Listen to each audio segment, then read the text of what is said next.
ఈరోజు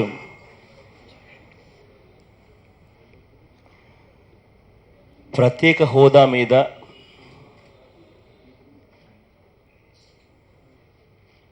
జనవరి 26 అంటే రేపు రాష్ట్ర వ్యాప్తంగా ప్రత్యేక హోదా ఆకాంక్షను దేశం మొత్తం చూసేట్టుగా చెప్పడానికి మరొక్క మారు ఆంధ్ర రాష్ట్ర మొత్తం ప్రజలంతా కూడా సన్నద్ధమవుతా ఉన్న సమయంలో ప్రత్యేక హోదాను కట్టడి చేసేందుకు ప్రత్యేక హోదా అన్న అంశం ప్రస్తావనలోకి రాకుండా తొక్కేందుకు సాక్షాత్తుగా మన రాష్ట్ర ముఖ్యమంత్రి ముందడుగు వేయడంతో బాధ కలిగించి ఇవాళ ప్రెస్ మీట్ అడ్రస్ చేస్తూ ఉన్నాం. ఇదే అంశం మీద గతంలో చాలాసార్లు ప్రత్యేక హోదా అంశం మీద పోరాటాలు చేశాం, ధర్నాలు చేశాం, నిరాహార దీక్షలు చేశాం, ఢిల్లీలో కూడా ధర్నాలు చేసిన పరిస్థితుల మధ్యలో ప్రత్యేక హోదా అన్న అంశం సాధించేందుకు ముఖ్యమంత్రి మనకు తోడుగా నిలబడాల్సిన పరిస్థితుల్లో సమయంలో ఏకంగా పార్లమెంటునే సాక్షిగా చేస్తూ రాష్ట్రాన్ని విడగొట్టేటప్పుడు ఇది చేస్తాము అని మనకు హామీ ఇచ్చి పార్లమెంటునే దానికి సాక్షిగా చేస్తూ అధికార పక్షం ప్రతిపక్షాలు అన్నీ కలిసి ఒక్కటై యునానిమస్గా రాష్ట్రాన్ని విడగొట్టిన పరిస్థితుల్లో ఆ రోజు పార్లమెంటునే సాక్షిగా చేస్తూ ఇచ్చిన మాటను ఇవాళ నిలుపుకోలేని పరిస్థితిలో ప్రజాస్వామ్యం ఉంది అని అంటే అలా పార్లమెంట్లో ఇచ్చిన వాగ్దానాన్ని అమలు చేయండి అని చెప్పి గట్టిగా ఒత్తిడి తీసుకుని రావాల్సిన అంశం మీద సాక్షాత్తు ముఖ్యమంత్రి రాష్ట్ర ప్రజలను వెన్నుపోటు పొడుస్తూ ఉన్న పరిస్థితులు చూసినప్పుడు నిజంగా గుండె తరుక్కుపోతుంది. ఇవాళ ముఖ్యమంత్రి గారు కృష్ణా ప్రెస్ మీట్ ముఖ్యమంత్రి అన్న మాటలమ్మా, నిన్న ప్రెస్ మీట్లో ముఖ్యమంత్రి గారు అన్న మాటలు సద్యమ్మా. ముఖ్యమంత్రి గారు ప్రెస్ మీట్లో పెడుతూ హోదాలో ఉన్న అన్ని అంశాలను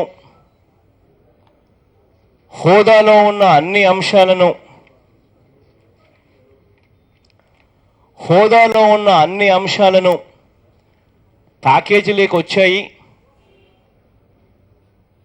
కాబట్టి మేము హోదాను అడగడం లేదు, హోదాను వదిలేసాము అని చెప్పి సాక్షాత్తుగా నిన్న ముఖ్యమంత్రి ప్రెస్ మీట్ పెట్టి హోదాను వదిలేశాం, కారణం హోదాలో ఉన్న అన్ని అంశాలను ప్యాకేజీలో మాకు అందాయి అని చెప్పి చంద్రబాబు నాయుడు గారు సాక్షాత్తు అబద్ధాలు చెప్తా ఉంటే, నిజంగా హోదాలో ఉన్న అన్ని అంశాలు మనకు అందాయా అని అడుగుతా ఉన్నా. హోదాలో ఉన్న అన్నిటికన్నా ముఖ్యమైన అంశం ప్రత్యేక హోదా వల్ల మాత్రమే, ప్రత్యేక హోదా కలిగిన రాష్ట్రాలకు మాత్రమే ఇచ్చే పారిశ్రామిక రాయితీలు, కేవలం ప్రత్యేక హోదా కలిగిన రాష్ట్రాలకు మాత్రమే ఇచ్చే ఇటువంటి రాయితీలు 100% income tax exemption, 100% excise duty కట్టవలసిన పని లేకుండా ఉండే ఎగ్జంప్షన్, ఇవాళ జిఎస్టీ ఉన్న నేపథ్యంలో జిఎస్టీని కూడా వేవర్ చేసే ఎగ్జంప్షన్, ఫ్లైట్ రీయింబర్స్మెంట్లు కూడా, ట్రాన్స్పోర్ట్ ఖర్చులు కూడా తిరిగి వెనక్కు ఇచ్చే ఇటువంటి ఇన్సెంటివ్స్ కేవలం ప్రత్యేక హోదా కలిగిన రాష్ట్రాలకు మాత్రమే ఇచ్చారు తప్ప ఇటువంటి ఇన్సెంటివ్స్ ప్రత్యేక హోదా లేని రాష్ట్రానికి ఏ ఒక్క రాష్ట్రానికి కూడా ఇంతవరకు ఇవ్వాల. ఇది ముఖ్యమంత్రి గారికి బాగా తెలుసు. ప్రత్యేక హోదా ఉంటేనే ఇటువంటి రాయితీలు వస్తాయి. ఇటువంటి రాయితీలు వచ్చినప్పుడే పరిశ్రమలు వస్తాయి. ఇటువంటి రాయితీలు వచ్చినప్పుడే పరిశ్రమలు లక్షల కోట్లతో పరిశ్రమలు పెడతారు. లక్షల ఉద్యోగాలు వచ్చే పరిస్థితి కేవలం ప్రత్యేక హోదా కలిగితేనే జరుగుతుందన్న సంగతి తనకు తెలుసు కాబట్టే ముఖ్యమంత్రి గారు ఎన్నికలకు ముందు ప్రజలతో పని ఉన్నప్పుడు ముఖ్యమంత్రి గారు అయితేనేమి, ఇదే వెంకయ్య నాయుడు గారు అయితేనేమి, ఆ రోజు ఎన్నికలకు ముందు వాళ్ళు అన్న మాటలు ఒక్కసారి ప్లే చేస్తా, ఒక్కసారి మళ్ళీ మన మైండ్ని రిఫ్రెష్ చేసుకుందాం. ఆ రోజు వాళ్ళు అన్న మాటలు మళ్ళీ ఒక్కసారి జ్ఞాపకం తెచ్చుకోవడానికి అవకాశం ఉంటుంది, ఒక్కసారి గుర్తుకు తెచ్చుకునే దానికి అవకాశం ఉంటుంది. కొంచెం ప్లే చేయమ్మా. ఈరోజు మీరు చూసినప్పుడు మనకు ఒక స్పెషల్ స్టేటస్ ఇవ్వాలి. 5 సంవత్సరాలు ఇచ్చారు. నేను నరేంద్ర మోడీ గారిని కోరుతున్నా, 15 సంవత్సరాలు ఇవ్వండి.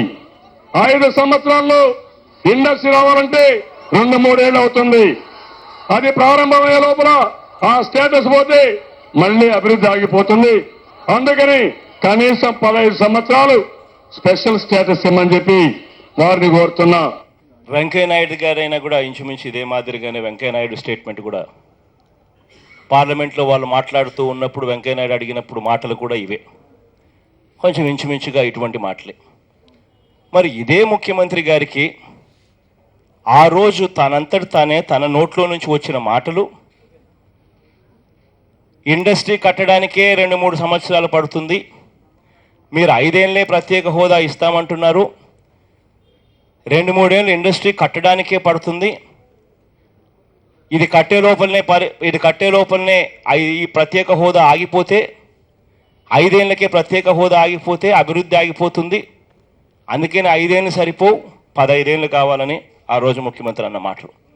మరి ఈరోజు అటువంటి పారిశ్రామిక రాయితీలు కేవలం ప్రత్యేక హోదా కలిగిన రాష్ట్రాలకు మాత్రమే ఇచ్చే 100% income tax exemptions, 100% excise duty exemptions, freight reimbursement వెనక్కి ఇవ్వడం, ఇటువంటి ప్రత్యేక హోదా కలిగిన రాష్ట్రాలకు మాత్రమే ఇచ్చే ఇటువంటి ఇన్సెంటివ్స్ మనకు ఇవ్వకుండానే, మనకు రాకుండానే ఏ రకంగా చంద్రబాబు నాయుడు గారు అబద్ధాలు ఆడి అన్నీ వచ్చేసాయి కాబట్టి నేను ప్రత్యేక హోదాను అడగబోను, ప్రత్యేక హోదాను నేను తాకట్టు పెట్టేశాను, ఏ రకంగా తాను అడగబోను అని చెప్పి ప్రత్యేక హోదాను తాకట్టు పెట్టగలుగుతాడు? నోరు తెరిస్తే ఈయన మాట్లాడే మాటలు అబద్ధాలే. ఈయన ఏదైతే ఎన్నికలప్పుడు ఏదైతే ప్రమాణం చేసి ఇస్తానన్నాడో, ఎన్నికల మేనిఫెస్టోలో ఏదైతే ఈయన చెప్పాడో, రైతులందరికీ పూర్తిగా బేషరతుగా రుణాలు మాఫీ కావాలి అని అంటే బాబు ముఖ్యమంత్రి కావాలి అని అనడమే కాకుండా మేనిఫెస్టోలో పెట్టాడు. డ్వాక్రా అక్కచెల్లెమ్మలకు, పొదుపు సంఘాల్లో ఉన్న అక్కచెల్లెమ్మలకు రుణాలు పూర్తిగా బేషరతుగా మాఫీ కావాలి అని అంటే బాబు ముఖ్యమంత్రి అవుతేనే జరుగుతుందని మేనిఫెస్టోలో పెట్టాడు, తను మాట్లాడాడు. ఇంటింటికి జాబ్ రావాలి అని అంటే బాబు ముఖ్యమంత్రి అయితేనే సాధ్యం, ఇంటింటికి జాబు రావాలి అంటే బాబు ముఖ్యమంత్రి కావాలని అన్నాడు, మేనిఫెస్టోలో పెట్టాడు. జాబ్ ఇవ్వకపోతే ప్రతి ఇంటికి 2000 రూపాయలు నిరుద్యోగ భృతి ఇస్తానన్నాడు. ఆయన ఏదైతే చెప్పాడో అది ఒక్కటి చేయలేదు. పైగా ఆయన ఏదైతే పోరాటం చేసి తేవలసిన అంశం మీద పోరాటాలు చేయడు, ఆంధ్ర రాష్ట్రాన్ని తాకట్టు పెట్టేశాడు. ఢిల్లీతో పోరాటం చేసి మనకు ఏదైతే పార్లమెంటు సాక్షిగా వాళ్ళు ఇస్తామన్నారో అది సాధించుకునేందుకు చేయాల్సిన ప్రయత్నం ఒకటి చేయలేదు, తాకట్టు పెట్టాడు ఆంధ్ర రాష్ట్రాన్ని. నీళ్ళ విషయంగా ఎగువ రాష్ట్రం ఎడాపెడా గోదావరి నీళ్లు, కృష్ణా నీళ్లు మన రాష్ట్రంలోకి రాకమునిపే అట్నుంచటే పంపులు పెట్టి లిఫ్ట్ తీసుకొని పోతా ఉంటే గట్టిగా నిలదీయాల్సింది పోయి, గట్టిగా అడగాల్సింది పోయి, అక్కడ మన రాష్ట్రాన్ని తాకట్టు పెట్టి నీళ్లు రాకపోయినా పర్వాలేదు అని చెప్పి తాకట్టు పెట్టే పరిస్థితి చేసినట్టు. ముఖ్యమంత్రిగా ఉన్న ఈ వ్యక్తి తాను ఏదైతే చెప్పాడో అది చేయకపోగా, తాను ఏదైతే పోరాటం చేయవలసిన అవసరం ఉందో ఆ బాధ్యత గల స్థానంలో ఉండి ఆ పోరాటాన్ని కూడా పూర్తిగా తన స్వార్థ వ్యక్తిగత ప్రయోజనాల కోసం తాకట్టు పెట్టిన పరిస్థితులు. ఇవాళ ఇదే ముఖ్యమంత్రి గారిని నేను గట్టిగా అడుగుతా ఉన్నా. డావోసుకు పోయాడు ముఖ్యమంత్రి గారు. రేపు కూడా విశాఖపట్నంలో ఎల్లుండి అవతల ఎల్లుండి కూడా 2 రోజుల పాటు ఇండస్ట్రియల్ పార్ట్నర్షిప్ సమ్మిట్ కూడా ఆర్గనైజ్ చేస్తూ ఉన్నారు. నేను అడుగుతా ఉన్నా, ఈయన డావోసుకు వెళ్ళినా, సింగపూర్కు పోయినా, చైనాకు పోయినా, జపాన్కు పోయినా, ఏ దేశానికి పోయినా ఈయన సుందర ముఖార విందాన్ని చూసి ఎవరు పరిశ్రమలు పెట్టడానికి ముందుకు రారు. పరిశ్రమలు పెట్టడానికి ఎవరైనా ముందుకు రావాలి అని అంటే పరిశ్రమలు పెట్టడానికి ఇటువంటి ఇండస్ట్రియల్ ఇన్సెంటివ్స్, ప్రత్యేక హోదాతో మాత్రమే వచ్చే 100% income tax exemptions, 100% excise duty 100% GST exemptions, 100% freight reimbursement, ఇటువంటి ప్రత్యేక హోదా కలిగిన రాష్ట్రాలకు మాత్రమే ఇచ్చే ఇటువంటి పారిశ్రామిక రాయితీలు ఇస్తేనే ఏ పారిశ్రామికవేత్త అయినా ముందుకు వస్తాడు. డావోసుకు ఊరిక పేరుకు మాత్రం పోతాడు. పోయిన ప్రతిసారి చార్టెడ్ సపరేట్ ప్రైవేట్ జెట్స్లో పోతాడు, ప్రైవేట్ విమానాల్లో మాత్రమే పోతాడు. పోయి 4 రోజులు స్విట్జర్లాండ్లో బాగా చలికి మంచును చూసి విలాసవంతంగా గడిపొస్తాడు. ఈయన పోయాడు అని అంటే రాష్ట్రానికి ఒక 25 కోట్లు ఫటక్ డామ్. విశాఖపట్నంలో 2 రోజుల పాటు సమ్మిట్ అంటాడు. ఒక్కొక్క సమ్మిట్ జరపాలంటే 40 కోట్లు 44 కోట్లు డామ్ 2 రోజులకు.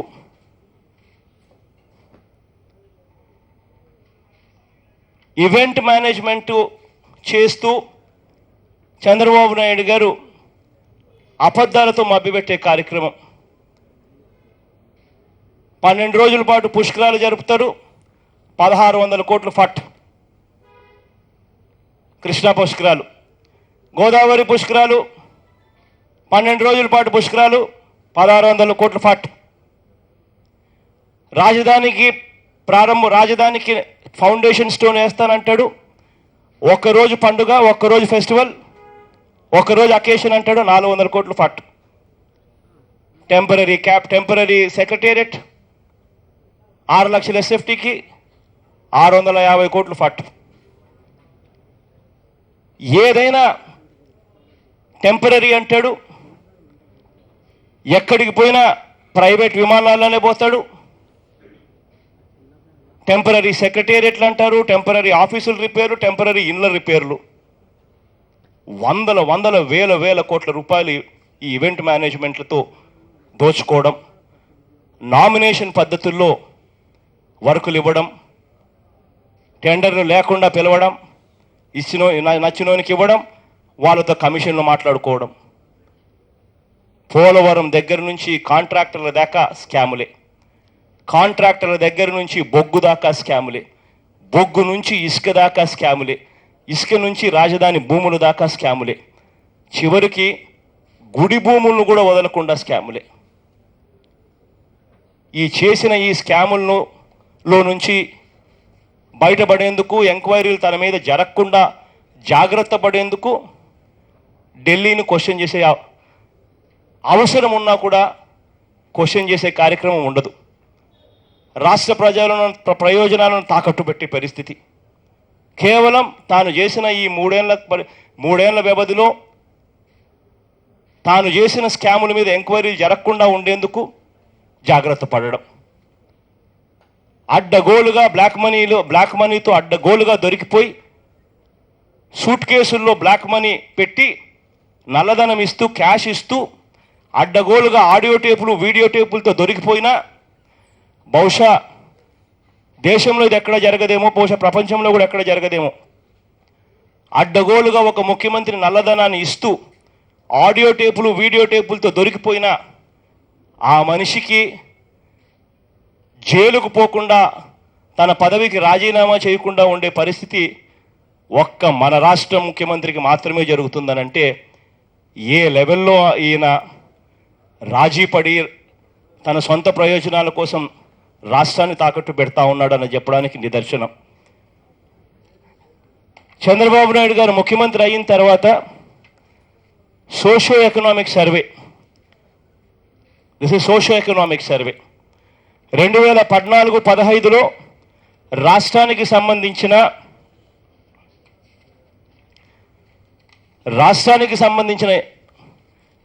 పరిశ్రమలు ఏ స్థాయిలో వచ్చాయి అని చెప్పే సోషియో ఎకనామిక్ సర్వే 2014-15కు major industries, small and medium industries రెండు కలిపితే వచ్చింది రాష్ట్రానికి 4138 కోట్లు మాత్రమే. 2015-16లో major, small and medium industries రెండు కలిపితే మన రాష్ట్రానికి వచ్చింది కేవలం 5561 కోట్లు మాత్రమే. అంటే సంవత్సరానికి కేవలం ఒక సంవత్సరం 4138 కోట్లు, మరో సంవత్సరం కేవలం 5561 కోట్లు. ఇంత దారుణంగా పెట్టుబడులు అనేది మన రాష్ట్రానికి వస్తూ ఉంటే మభ్యపెట్టే కార్యక్రమం ఏ స్థాయిలో ఉంటుందనంటే విశాఖపట్నంలో సమిట్ 4,68,000 కోట్లకు సంబంధించి ఎంఓయూలు కుదుర్చుకున్నాం. పెట్టుబడులు ఆ స్థాయిలో వచ్చేస్తాయని చెప్పి పబ్లిసిటీ.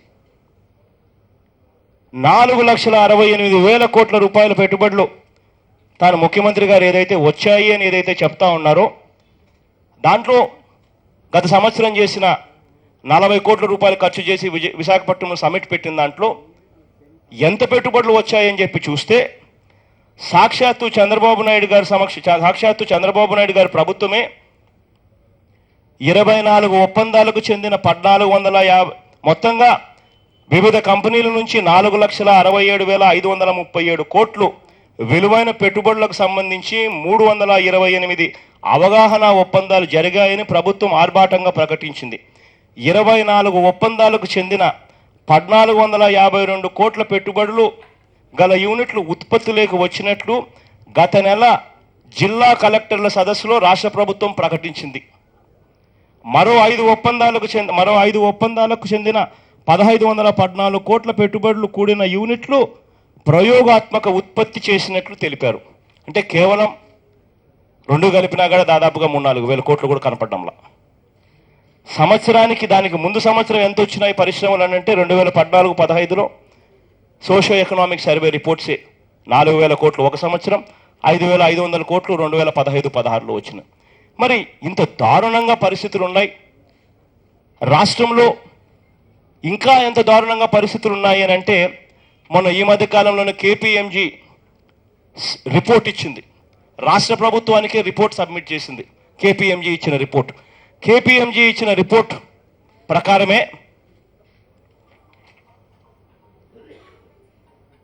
దాదాపు రాష్ట్రంలో KPMG report said in 2014 there were a total of 1,06,552 MSMEs అంటే micro, small and medium enterprises 1,06,552 MSMEs అంటే micro, small and medium enterprises ఉంటే రాష్ట్రంలో 2014 కల్లా అందులో ఇన్ ఏపీ 26,289 ఏపీ, 26,289 అంటే 26,289 micro, small and medium enterprises have become sick.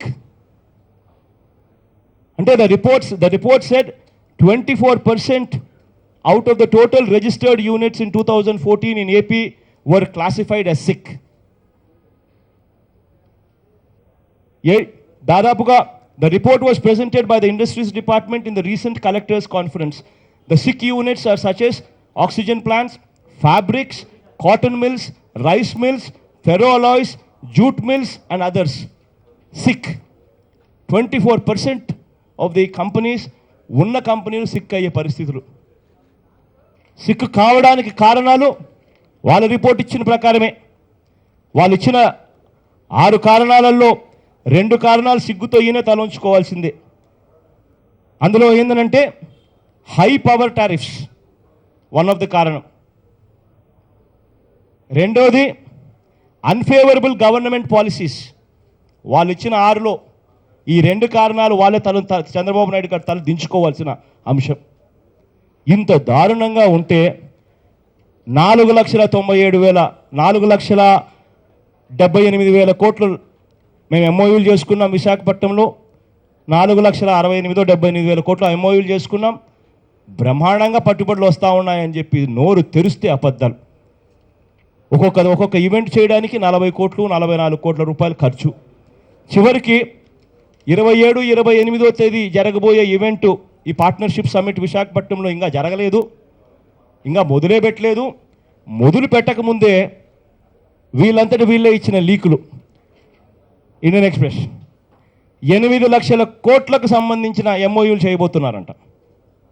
అంటే పేపర్లో అంటే మనంతగా మనమే సంతకం పెన్ను పెట్టడం, ఒకరికి సూటు బూటు వేసి ఆడ పంపించడం, ఆ సూటు బూటు వేసినంతో టకా ఎంఓయూలు సైన్ చేసేయడం, రాసేసుకోవడం. నిజంగా ఎంత దారుణంగా వీళ్ళు అబద్ధాలు మోసాలు చేస్తూ ఉన్నారంటే, డావోసుకు పోతారు 4 రోజులు విహారయాత్రలకు, ఆడ ఒక స్టాల్ తీసుకునేదానికి ఒక స్టాల్ తీసుకుంటారు. ఎవడు ఈయన పిలవల రమ్మని చెప్పి, ఆహ్వానం లేదు.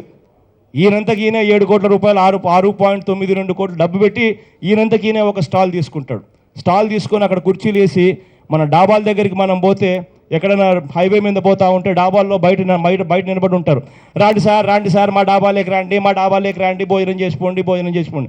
అట్టగా డావోస్లో కూడా 4 కుర్చీలు వేసి కూర్చోబెట్టి ఎవడంటే అలా రాండి అని చెప్పి పిలుచుకుంటూ ఆంధ్ర రాష్ట్ర పరువును నిజంగా తగ్గించే కార్యక్రమం చేసిన వ్యక్తి ఈ చంద్రబాబు నాయుడు గారు.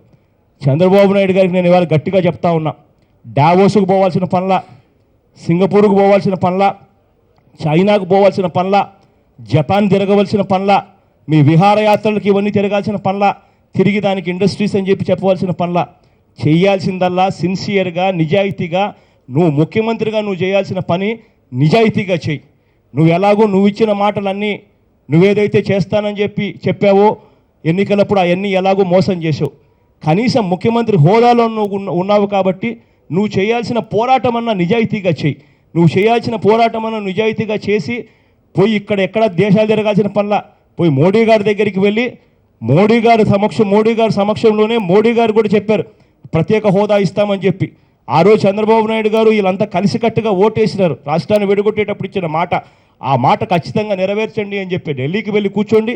ఒకవేళ అటువంటి మాట వాళ్ళు నిలబెట్టలేకపోతే కేంద్రంలో ఉన్న మీ మంత్రులను ఉపసంహరించుకుంటామని చెప్పి గట్టిగా అల్టిమేటం ఇచ్చే కార్యక్రమం చేసి రాష్ట్ర ప్రయోజనాలను కాపాడే కార్యక్రమము, నీ సొంత ప్రయోజనాల కోసం తాకట్టు పెట్టకుండా రాష్ట్ర ప్రయోజనాలను కాపాడే కార్యక్రమం దగ్గరుండి చేయమని చెప్పి ముఖ్యమంత్రి గారికి నేను ఇవాళ గట్టిగా డిమాండ్ చేస్తూ గట్టిగా చెప్తా ఉన్నా. ఇదే చంద్రబాబు నాయుడు గారు ఆశ్చర్యకరంగా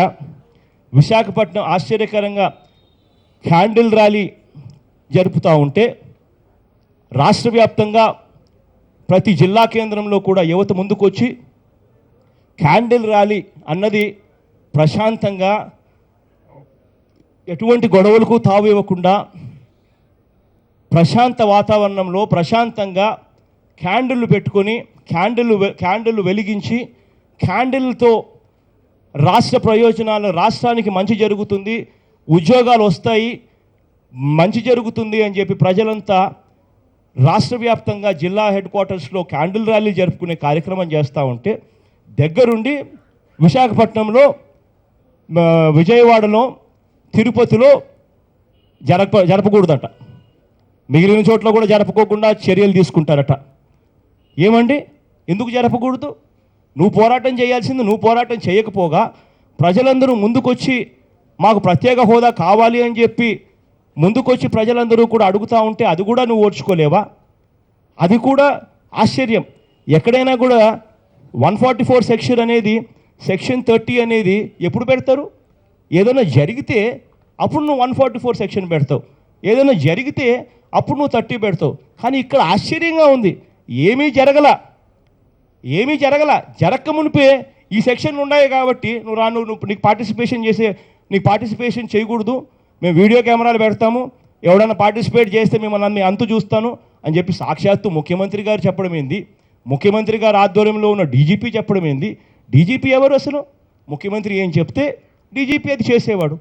అటువంటి వాళ్ళు ఈ రకంగా ముఖ్యమంత్రి దగ్గర ఉండి ప్రత్యేక హోదా ఉద్యమాన్ని నీరు కార్చే కార్యక్రమం చేయడం ధర్మమేనా అని చెప్పి నేను ముఖ్యమంత్రి గారిని గట్టిగా అడుగుతా ఉన్నా. గతంలో కూడా ముఖ్యమంత్రి గారు బందులు జరిగినప్పుడు, ధర్నాలు జరిగేటప్పుడు ఉక్కుపాదంతో అణిచేసే కార్యక్రమమే చేశారు. బందులు జరిగినప్పుడు దగ్గరుండి చంద్రబాబు నాయుడు గారు ఆర్టీసీ బస్సులు తిప్పారు, ఆర్టీసీ బస్సులు తిప్పే ప్రయత్నం చేశారు. కారణం ప్రత్యేక హోదా అన్న ఉద్యమం జరగలేదు, ప్రజలెవరికి ప్రత్యేక హోదా అవసరం లేదు అని చెప్పి తప్పుడు సంకేతం ఇవ్వడానికి కోసం ముఖ్యమంత్రి గారు ప్రయత్నం చేశారు. ఇప్పుడు కూడా అదే ముఖ్యమంత్రి గారు చేస్తూ ఉన్నది ఇదే కార్యక్రమమే. ప్రత్యేక హోదాకు తోడుగా ఉండి నిలబడాల్సిన ఈ వ్యక్తి ప్రత్యేక హోదా అంశం నీరు గార్చేందుకు దగ్గరుండి పర్మిషన్లు ఇవ్వకోకుండా వీడియో కెమెరాలు పెట్టి పిల్లలందరినీ భయపడించాలని చెప్పి తాపత్రయపడడం, ఆరాటపడడం ఇంతకన్నా దారుణంగా ఏది ఉండదు. ఇదే ముఖ్యమంత్రి, ఇటువంటి ముఖ్యమంత్రి గన ఈయన చేస్తూ ఉన్న ఈ పాలన చూసి డెమోక్రసీ, ప్రజాస్వామ్యం అన్నది ఆంధ్ర రాష్ట్రంలో బ్రతికే ఉందా అని చెప్పి ఒక్కొక్కసారి అనిపిస్తుంది. నిజంగా పోలీసులను ఇంత దారుణంగా ఉపయోగపెట్టుకునే ముఖ్యమంత్రి బహుశా బ్రిటిష్ పరిపాలనలో కూడా ఉంటుందో ఉండదో నాకైతే, ఉన్నదో లేదో నాకైతే తెలియదు, కానీ నేనైతే చూడలేదు. కానీ ఇప్పుడు మాత్రం చంద్రబాబు నాయుడు గారి పరిపాలన చూస్తే అసలు బ్రిటిష్ వారి పరిపాలనలో మనం ఉన్నామా, మన రాష్ట్రం ప్రజాస్వామ్య రాష్ట్రంలో మనం ఉన్నామా అని చెప్పి నిజంగా డౌట్ పడే పరిస్థితిలో ఉంది. ఒక రకంగా నిజంగా సంతోషపడతా ఉన్నా. చంద్రబాబు నాయుడు గారు వంటి వ్యక్తి మనకు పూర్వం స్వాతంత్రం రాకముందు లీడర్గా ఆయన లేనందుకు. ఎందుకనంటే పొరపాటున ఇదే చంద్రబాబు నాయుడు గారు ఆ రోజు కన్నా లీడర్గా కన్నా ఉండింటే, స్వతంత్రం వచ్చే రోజున కన్నా లీడర్గా ఉండింటే స్వతంత్రం మనకెందుకు, బ్రిటిష్ వారి పరిపాలన, బ్రిటిష్ వారి పరిపాలన, బ్రిటిష్ ప్రభుత్వంతో మనం సఖ్యతగా ఉండాలి, బ్రిటిష్ ప్రభుత్వం మనకు తోడుగా నిలబడాలి, మనకు స్వతంత్రం ఎందుకు అని చెప్పి గట్టిగా అడ్వకేట్ చేసేవాడు. నిజంగా మన అదృష్టం ఆయన ఆ రోజు లీడర్గా లేకపోవడం, మన కర్మ నిజంగా ఈరోజు ఆయన ముఖ్యమంత్రిగా ఉండడం.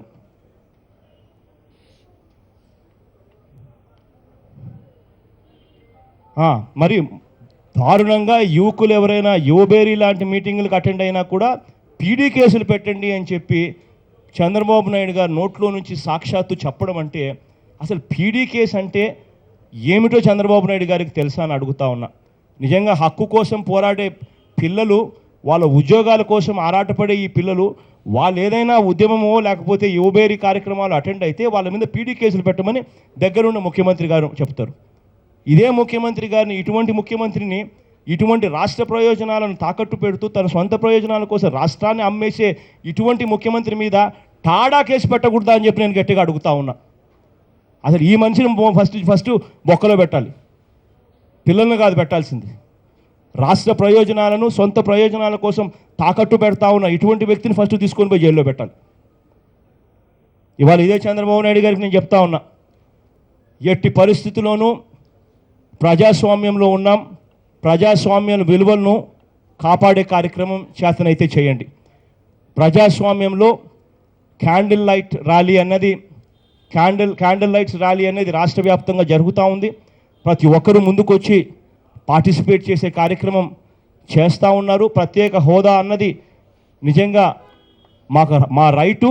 ఆ రైటు కోసం మేము ప్రజాస్వామ్యంలో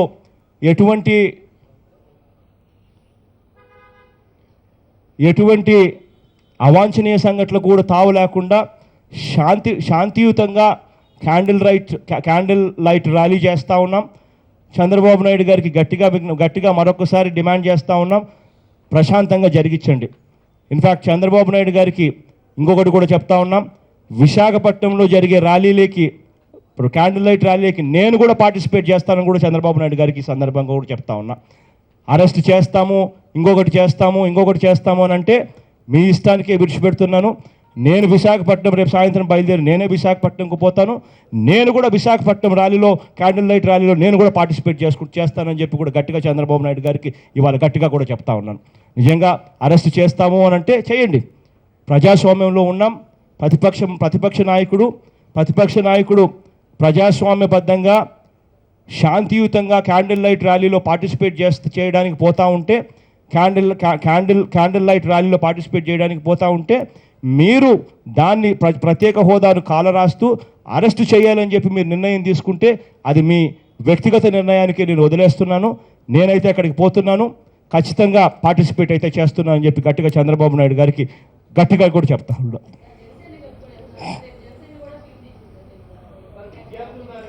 మా ఒక్కటైతే చెప్తా ఉన్నాను తల్లి, ఎవరు వచ్చినా మోర్ ద మెరియర్.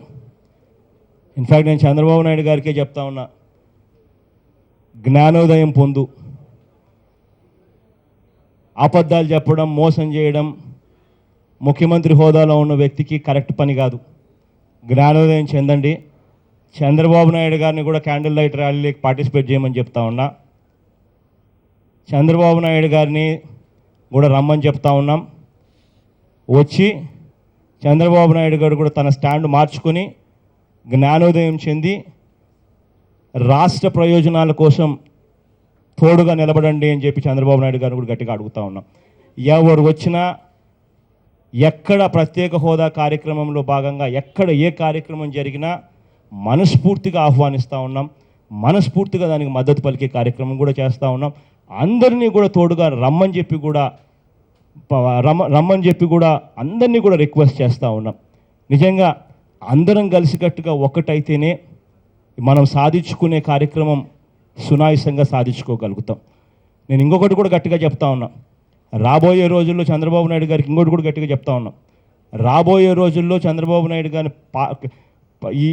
ఈ క్యాండిల్ లైట్ ర్యాలీలో పార్టిసిపేట్ చేయడమే కాకుండా అందరం కలిసి ఢిల్లీకి పోదాం, చంద్రబాబు నాయుడు గారిని డెలిగేషన్ తీసుకొని పోదాం, పోయేదానికి సిద్ధంగా ఉంటే రమ్మని చెప్పి కూడా నేను ఆహ్వానిస్తూ ఉన్నా.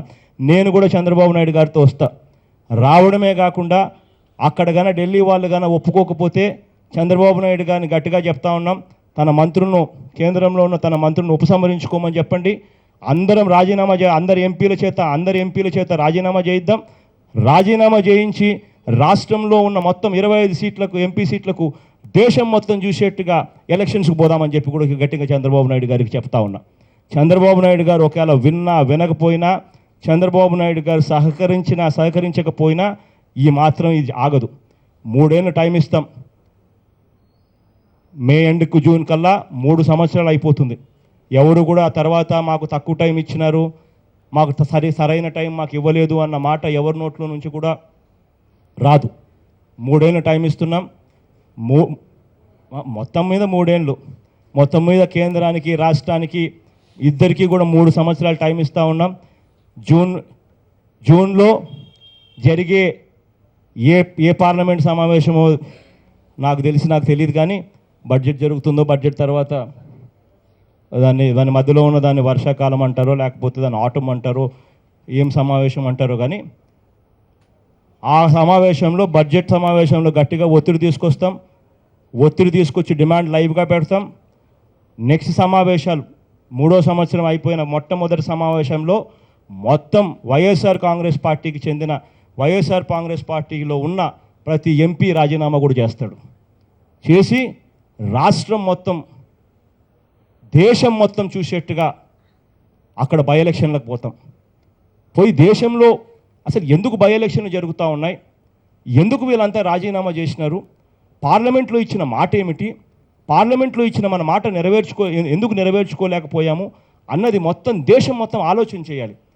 ఒక రాష్ట్రాన్ని విడగొట్టేటప్పుడు, ఒక మాట ఇచ్చి రాష్ట్రాన్ని విడగొట్టేటప్పుడు ఆ మాట మీద నిలబడకపోవడం తప్పు అన్నది దేశంలో ఉన్న అందరికీ కూడా తెలియాలి. తెలిసినప్పుడే అంతో ఇంతో కదలిక అనేది రావడం మొదలు పెడుతుంది. దాంట్లో భాగంగా చంద్రబాబు నాయుడు గారు కూడా తాను కూడా సహకరిస్తే, తాను కూడా తోడుగా వస్తే ఆనందపడతాం, సంతోషిస్తాం. కానీ ఒకవేళ తాను తోడుగా రాకపోతే మాత్రం వైఎస్ఆర్ కాంగ్రెస్ పార్టీ మాత్రం ఖచ్చితంగా చేస్తుంది. రాబోయే రోజుల్లో మాత్రం దేవుడు ప్రజలు ఇద్దరూ కూడా చంద్రబాబు నాయుడు గారిని బంగాళాఖాతంలో కలుపుతారు, మొటిక్కాయలు కూడా వేస్తారని మాత్రం ఖచ్చితంగా చెప్తా ఉన్నాం. ఇది ప్రత్యేక హోదా మీద మా వెబ్సైట్లో, వైఎస్ఆర్ కాంగ్రెస్ పార్టీ వెబ్సైట్స్లో, వేరియస్ వెబ్సైట్స్లో ఇది అందుబాటులోకి వస్తుంది. వైఎస్ఆర్ వైఎస్ఆర్ కాంగ్రెస్ పార్టీ వెబ్సైట్స్ అన్ని వెబ్సైట్స్లో కూడా ఇది అందుబాటులో ఉంది. దీంట్లో ప్రత్యేక హోదా గురించి పూర్తి సమాచారం, ప్రత్యేక హోదా వల్ల లాభాలు ఏంది, మంచి ఏంది అన్నది, ప్రత్యేక హోదా మీద వీళ్ళు అబద్ధాలు ఏ మాదిరిగా చెప్తా ఉన్నారు, దానికి లాజికల్గా రీజనింగ్ ఏమిటి, దానికి లాజికల్గా వాళ్ళ తప్పులు ఎత్తి చూపుతూ రీజనబుల్గా అన్ని పాయింట్స్ కూడా చెప్పే అన్ని అంశాలు దీంట్లో ఉన్నాయి. ఈ అంశాల్లో చివరి పేజీకి ఇలా వస్తే ఈ ప్రత్యేక హోదా అన్న అంశం మీదనే వైఎస్ఆర్ కాంగ్రెస్ పార్టీ సిన్సియర్గా, నిజాయితీగా ఎన్నెన్ని కార్యక్రమాలు చేసింది, ఎన్నెన్ని ధర్నాలు చేసింది, ఎన్నెన్ని ఉద్యమాలు చేసింది, ఎప్పుడెప్పుడు నిరాహార దీక్షలు చేసింది, ఢిల్లీకి కూడా ఎప్పుడెప్పుడు వెళ్ళి ధర్నా చేసింది, ఎప్పుడెప్పుడు ప్రతి రాష్ట్రంలో ప్రతి జిల్లాలోనూ ఎడ్యుకేట్ చేస్తూ, అవేర్నెస్ క్రియేట్ చేస్తూ, ప్రత్యేక హోదా వల్ల జరిగే మేలు ఏమిటి, ప్రత్యేక హోదా సంపాదించుకుంటే వచ్చే లాభాలు ఏమిటి అన్నది ఎడ్యుకేట్ చేస్తూ ఎన్నెన్ని సందర్భాలలో ఎక్కడెక్కడికి వెళ్ళి ఏమేం చేశామన్నది కూడా చివరి పేజీలో ఉంది. దాదాపుగా ఈ రోజుటికి రేపు జరిగే 26వ తారీఖు సంబంధించిన ధర్నా కలుపుకోకుండానే దాదాపుగా 32 దాదాపుగా 32 సార్లు కనిపిస్తాయి. ఈ ప్రత్యేక హోదా మీద ఈ 32 సార్లు లేదా 33 సార్లతోనో ఆగిపోదు. ఇది గట్టిగా పోరాటం చేస్తూ పోతాం. దీనికి సంబంధించిన స్ఫూర్తి ఎక్కడెక్కడి నుంచి స్ఫూర్తి తీసుకోవాలని అక్కడెక్కడి నుంచి స్ఫూర్తి కూడా తీసుకుంటాం. ఒకటి చెప్తా ఉన్నాం, ప్రత్యేక హోదా అన్న అంశంలో ఇది ఒక్క జగన్మోహన్ రెడ్డి ఒకరి వల్ల జరుగుతుందని చెప్పి నేను అండంలా, రేపో మన్నాడో జరుగుతుందని నేను అండంలా. కానీ పోరాటం అన్నది మనం చేయకపోతే మాత్రం దీంతో ఫుల్ స్టాప్ పడిపోతుంది. పోరాటం అన్నది మనం చేస్తూ ఉంటేనే ఇది ఇవాళ కాకపోతే రేపైనా మనం సాధించుకునే పరిస్థితి వస్తుంది. తెలంగాణ రాష్ట్రమే అసాధ్యం అనుకున్న రాష్ట్రమే సాధించుకోగలిగిన పరిస్థితిని మనం చూసాం. అటువంటిది పార్లమెంటునే సాక్షిగా చేస్తూ ఇచ్చిన మాటను మనం సాధించుకోలేకపోతే నిజంగా అందరం సిగ్గుతో తలంచుకోవాలి. ఈ పోరాటంలో అందరూ భాగస్వాములు కావాలి. మొన్ననే మనం చూసాం తమిళనాడులో ఏంది జల్లికట్టు అన్నది ఒక ఆటకు సంబంధించిన అంశంలో మొత్తం తమిళనాడులోనే అన్ని పొలిటికల్ పార్టీస్ ఏకమయ్యాయి. ఏకంగా ముఖ్యమంత్రి అన్ని పొలిటికల్ పార్టీ లీడర్స్ని తీసుకొని ఢిల్లీకి వెళ్ళాడు. అన్ని పొలిటికల్ లీడర్స్ పార్టీ సుప్రీంకోర్టుగా ఓ పక్క వద్దు అని చెప్పినా కూడా సాధించుకున్న పరిస్థితులు మనం చూసాం. ఇవాళ అటువంటి ఒక ఆటకు సంబంధించిన స్ఫూర్తి పక్కన తమిళనాడు రాష్ట్రం వస్తూ ఉంటే మనం ఇక్కడి నుంచి నేర్చుకోలేకపోతే నిజంగా చంద్రబాబు నాయుడు గారు ఇప్పుడన్నా కూడా ఒక జల్లికట్టు కోసం, ఒక ఆట కోసం ఏకంగా తమిళనాడు ముఖ్యమంత్రి ఇంతమంది ప్రతిపక్షంలో ఉన్న అందరి లీడర్లను తీసుకొని పోయి ఢిల్లీకి వెళ్ళి కలిసి ఒత్తిడి తీసుకొని వచ్చి సాధించిన పరిస్థితులు కనిపిస్తూ ఉంటే అది వాళ్ళకు ఒక ఆట. ఇది మనకు ప్రత్యేక హోదా జీవన్మరణ సమస్య. దీనివల్లనే మనకు ఉద్యోగాలు వచ్చే పరిస్థితి వస్తుంది అని తెలిసి ఇటువంటి జీవన్మరణ సమస్యలో చంద్రబాబు నాయుడు గారు ఆ పని చేయలేకపోతా ఉన్నాడు అని అంటే చంద్రబాబు నాయుడు గారు సిగ్గుతో తలంచుకోవాలి ముఖ్యమంత్రి పొజిషన్లో ఉన్నందుకు.